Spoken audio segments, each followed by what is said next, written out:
SEP Fanfic Readings presents 1,000 Words by Olive Juice 28. Chapter 4. The New Normal. Granger, I want to thank you for speaking at my trial. I've never been good at these kinds of things, but I want you to know how much I appreciate what you did. I also want you to know how sorry I am. For everything. If I can ever be of any help to you in any way, please don't hesitate to ask. Gratefully, Malfoy. The letter had been sitting on her desk for 2 weeks. Hermione had been shocked when Harry handed it to her. Not that she didn't think Draco was thankful for what the three of them had done for him by speaking at his trial, but because she had never in a million years expected him to acknowledge it. The first time she had read the short note, she had been flabbergasted. Later, when she read it again, she felt close to tears, though she couldn't understand why. Maybe because he had said he was sorry. Did he mean he was sorry about her parents? Or for being such a horrid bully at school?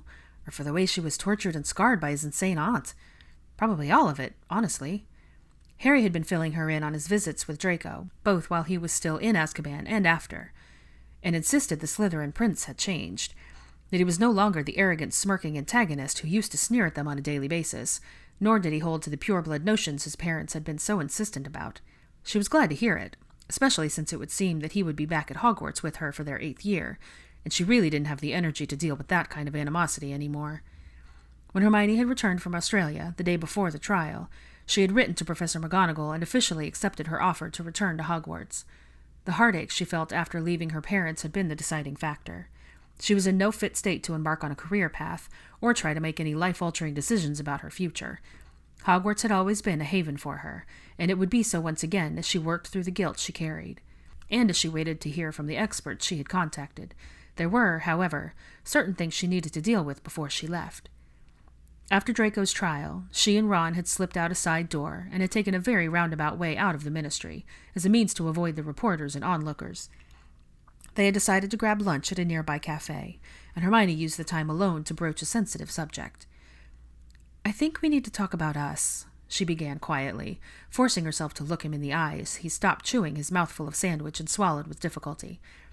His gaze dropped to the table, and the tips of his ears started to turn pink. It was such an endearing, familiar trait that her heart gave a small tug and tears pricked the corners of her eyes. "I know," Ron sighed. "I guess I was hoping we could just—" He trailed off, unsure just how to finish his thought. "You know I love you, Ron." She reached across the table, palm up in an invitation, and he took her hand in his own. "I'm just not sure I love you that way." She looked beseechingly into his bright blue eyes, silently begging him to understand. She watched as a parade of emotions crossed his face as he stared at their clasped hands. First, sadness, then resignation, and finally what looked to be relief. "I know," he said again. "I've loved you for years, Hermione, but I think you're right." "You do?" "Yeah," he chuckled. "Bet that's news, huh?" She gave him a small laugh and rolled her eyes at him. "Seriously, though," he continued, "what happened during the battle—" His cheeks went pink. "I meant it. I wanted to kiss you. But I think it had more to do with how happy I was we were both alive, and had just destroyed another Horcrux. Plus," his voice hitched, and she could see tears forming in his eyes, "every time I think of that moment, I can't help but think of how Fred just died a short while after. It's like I can never remember one without the other, you know? And I don't want to do that." She did understand, because it had been the same for her. The events of that devastating day were all intertwined in her memory, and she knew it was why she recalled their first kiss with a pang of deep sorrow every time she allowed her mind to wander down that road again. She nodded at her red-haired best friend, tears glistening in her own eyes. "I know. I truly do, Ron." She gripped his hand even tighter, and he returned the gesture, giving her a wobbly grin. "You'll always have my friendship. You know that." He nodded his head adamantly and echoed the sentiment with sincerity. They spent the rest of the afternoon talking at their small table. She told him all about her time in Australia, and he told her about how his family was doing. She also explained her decision to go back to school, which he wholeheartedly supported. "Of course you'll go back," he announced with gusto, attacking a large piece of chocolate cake. "They probably came up with the idea just so you would." Hermione laughed. "I doubt that, but I think it's the best option for me right now." "Just watch out for Malfoy," Ron warned. "Don't let him get up to any of his old tricks." "Somehow I doubt he'd even try," she mused. "I think he'll be all right. Harry says he's changed, and the ministry's got him on a tight leash at any rate." Yeah, well, still, Ron insisted stubbornly. Don't be afraid to punch him again if he gets out of line. Ronald, she explained. You just testified on his behalf. Doesn't mean I like him, he grumbled. I just don't think he deserves to rot in prison. There's a difference, he sniffed, giving an air of superiority, causing Hermione to chuckle again. Well, thank you for clearing that up, she teased him, tossing her napkin on the table. Walk me to Harry so I can flew home. Having Potter as his liaison wasn't as awful as Draco thought it would be, though he would never admit that if anyone asked. It was obvious that Harry and his mother had struck up a solid friendship during the weeks leading up to his trial, and she looked forward to his visits. At first, Draco simply humored her in her excitement. He supposed she didn't have much to occupy her time, so having company in the form of a ministry official was about as much of a social life as they were going to get in the near future.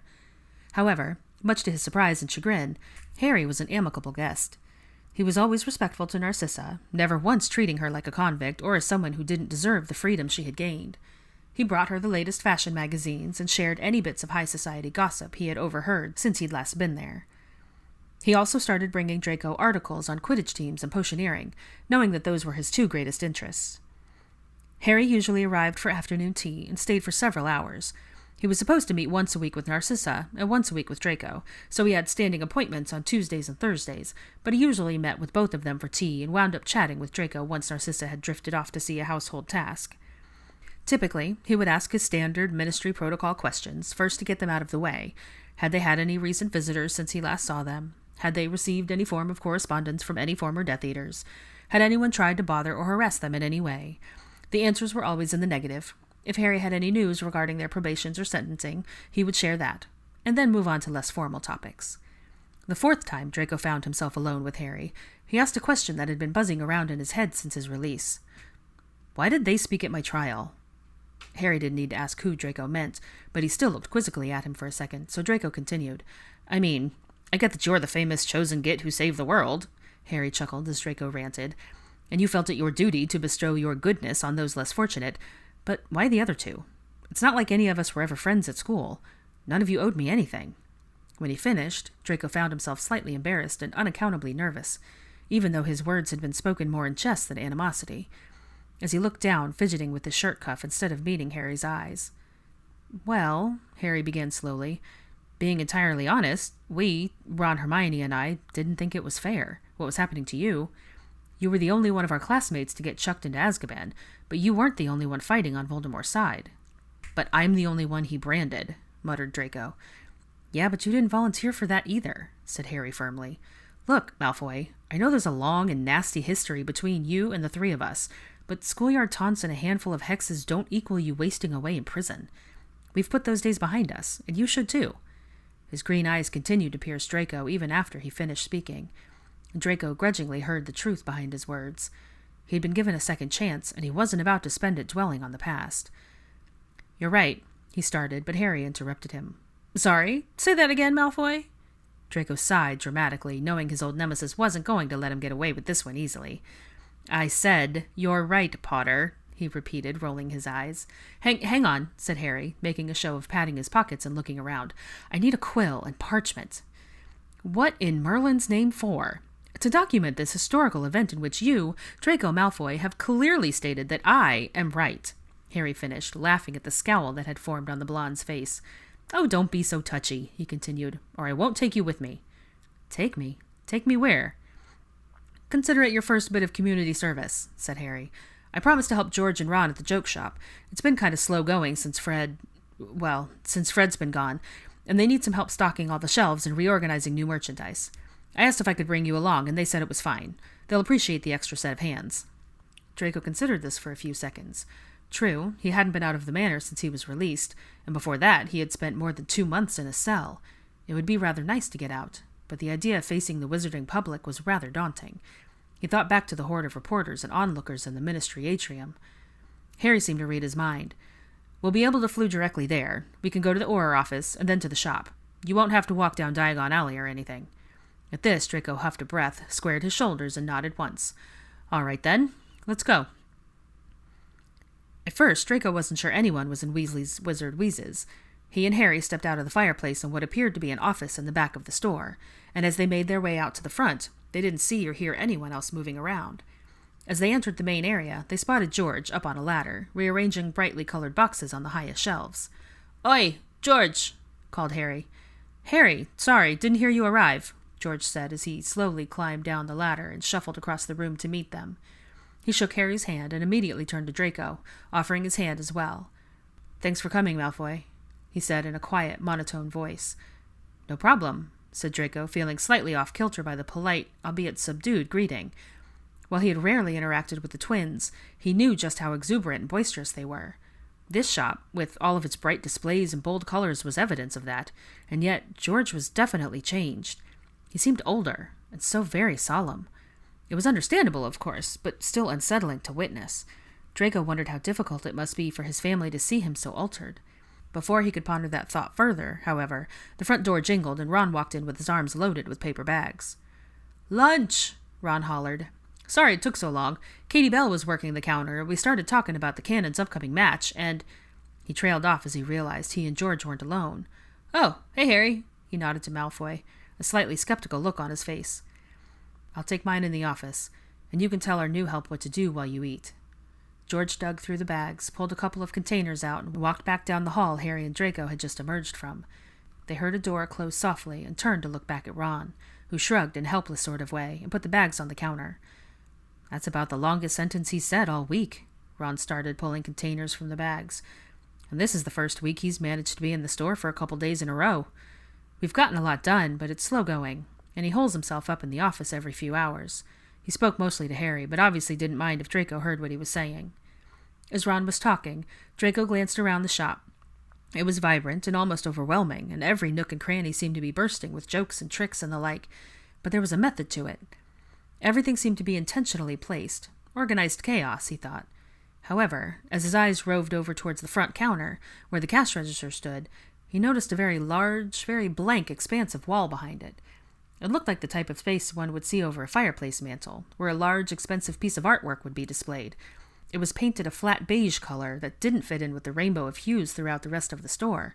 He stared at it, wondering at its purpose, when Ron broke into his train of thought. "Yeah, that's another bit of difficulty," he said in a low voice, still not looking directly at Draco. "George is the business mastermind behind the shop, but Fred was the artistic genius. He had been working on some new logo or artwork to put up there before. George has the sketches somewhere, but he can't bring himself to ask someone else to do it. Feels wrong to him. But he can't seem to decide what else to do with that space, either. I tried to suggest posters or more shelves or something, anything, but he's not quite ready to tackle that yet." Ron shook his head sadly, stared up at the ceiling for a few seconds, blinked furiously. After taking a deep breath, he looked Draco squarely in the face for a moment, studying him as if he was trying to figure something out. A hard look of resignation crossed his freckled face, a small frown creasing his forehead. Draco wasn't sure what to say or do, but before he could attempt anything, Ron looked past him and addressed Harry again. "Let's eat, and then we can get started on the front windows." Draco held out a hand to stop Ron from turning away and found himself at the receiving end of a blue-eyed glare. Raising his hand in surrender, he met the former Gryffindor's gaze and spoke. "Thank you, Weasley, for speaking at my trial." Ron's eyes widened and he stared at Draco for a moment, as if waiting for the punchline to a joke. When he realized his former enemy was sincere, he shrugged, nodded, and turned to the bags on the counter. "What kind of sandwich you like, Malfoy?"